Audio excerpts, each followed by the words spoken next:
என்னடா வாழ்க்கை இது, எவ்வளோ கஷ்டப்பட்டு பகல் ஃபுல்லாக உழைச்சிட்டு வந்தாலும் நைட்டில் தூக்கமே வர மாட்டேங்குது அப்படின்னு புலம்புறவங்களா நீங்கள்?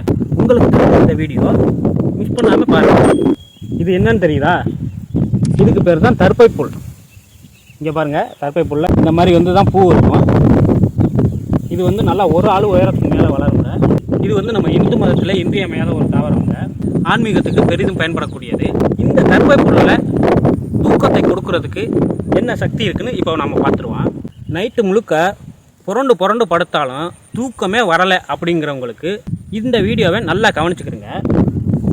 இந்த பாருங்க இருக்குது, இந்த பச்சை புல், இதை காய வைக்கணும். எப்படி காய வைக்கணும்னா, இந்த பாருங்கள் சருகா இருக்குது, இது காஞ்ச புல்லுங்க.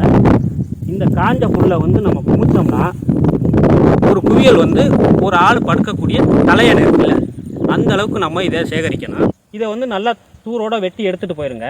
வெட்டி எடுத்துகிட்டு இதில் எதுவும் பூச்சி இருக்கான்னு பார்த்துக்கிறங்க. பூச்சியை எடுத்து வீசிட்டு இதை நிழல்லையே காய வைங்க. நிழலில் உலர்த்தணும். வெயிலில் காய வச்சா ரொம்ப சருகாக போயிடும். அதுக்கப்புறம் நிறையா தேவைப்படும்.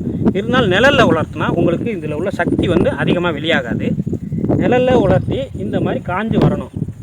காஞ்சி வந்ததுக்கப்புறம் ஒரு பருத்தி துணி எடுத்துக்கிறங்க. பாலிஸ்டரோ வேறு வெல்வெட்டு துணியோ இருக்கக்கூடாது. பருத்தி துணி எடுத்துக்கிட்டு அதில் ஒரு தலையணை தச்சுக்கிறங்க உங்களுக்கு தேவையான அளவுக்கு.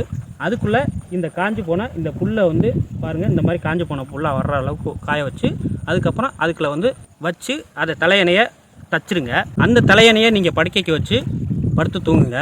வேறு எந்த பஞ்சோ வேறு துணியோ எதுவுமே யூஸ் பண்ணக்கூடாதுங்க. இது மட்டும்தான் நீங்கள் பயன்படுத்தணும். அப்படி பயன்படுத்துங்க.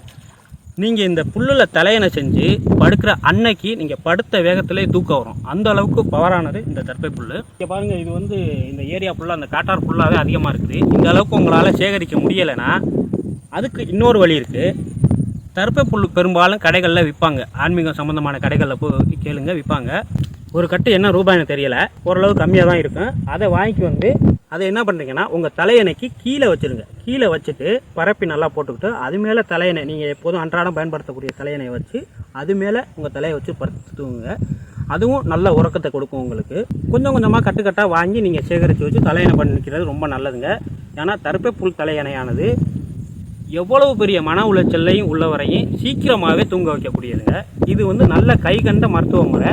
நீங்கள் தூக்கத்துக்கு வேறு எதுங்கேயும் தேடி போக தேவையில்லை. வேறு எந்த மருத்துவமும் உங்களுக்கு தேவையில்லை. இந்த தர்பை புல் ஒன்றே போதும்.